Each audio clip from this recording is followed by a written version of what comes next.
Hi you all, and welcome to my YouTube channel. Today I am going to make for you guys a beet pickled devil eggs, which I make for every Easter, and I'm going to jump right into it because it's a pretty quick, fast recipe here. So basically, let's get started. We boil some eggs, and that's self-explanatory.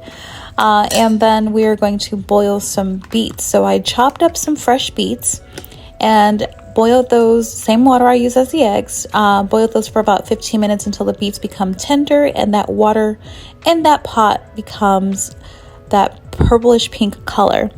And then with your eggs then peeled, you place that in I put it in a container here. You can put it in a bowl or whatever way to have the eggs fully submerged into the liquid. And then this is what it looks like. Put the beets in there with the eggs and the juice, and they are then colored, which look like they're dyed, but they're naturally colored through the natural color of beets.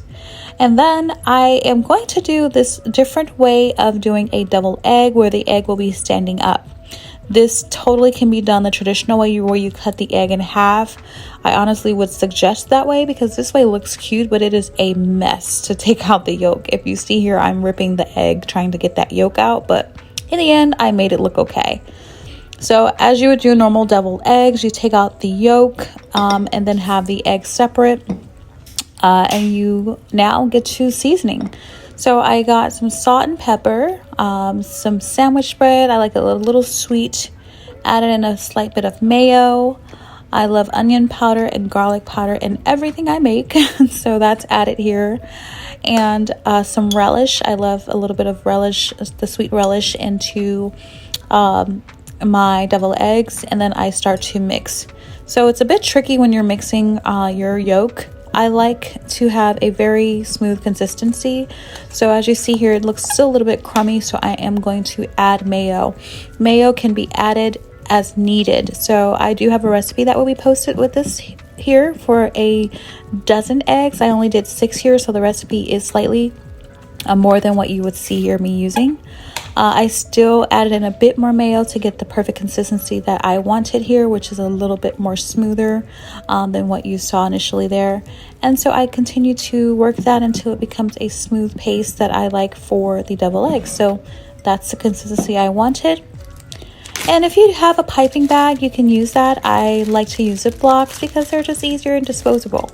So I got a cup. Put the Ziploc in there, which makes it easy for you to add in your content of what you're going to be piping. In this case, my deviled egg mixture. Add it right into that Ziploc bag that's folded over into the cup. It allows it to be placed in there in the right space, and it's much easier to handle when it's in a cup like this.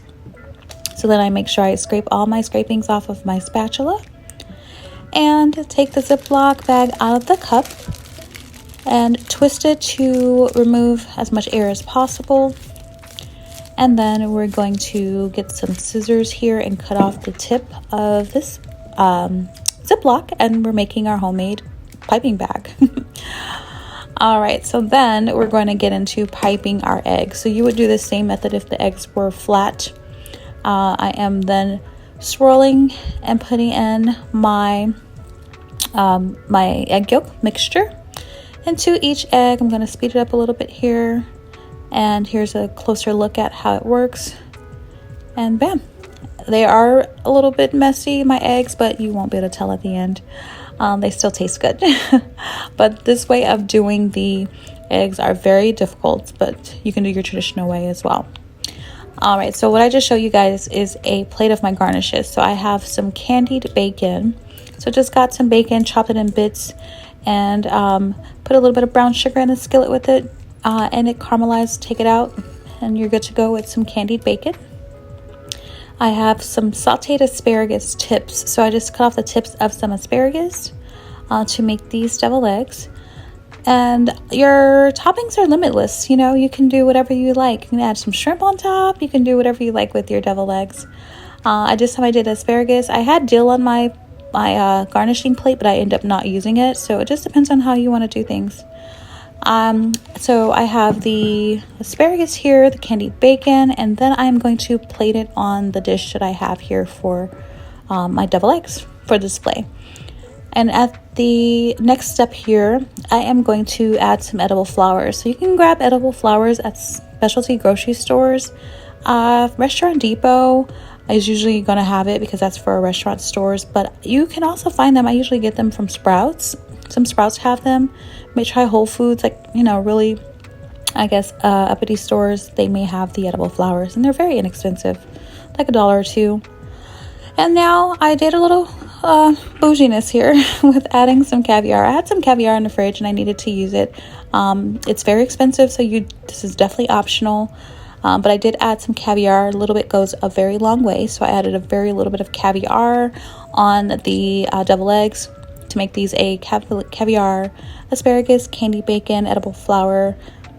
Just upped it up a notch this year for my Easter with my devil eggs. And so this is how I'm plating it, and this is how they came out, and they are so beautiful and they were so amazing. And I hope you guys make them, and feel free to customize them any way you'd like. And again, as always, thank you for watching, and the recipe is below. Make sure to save.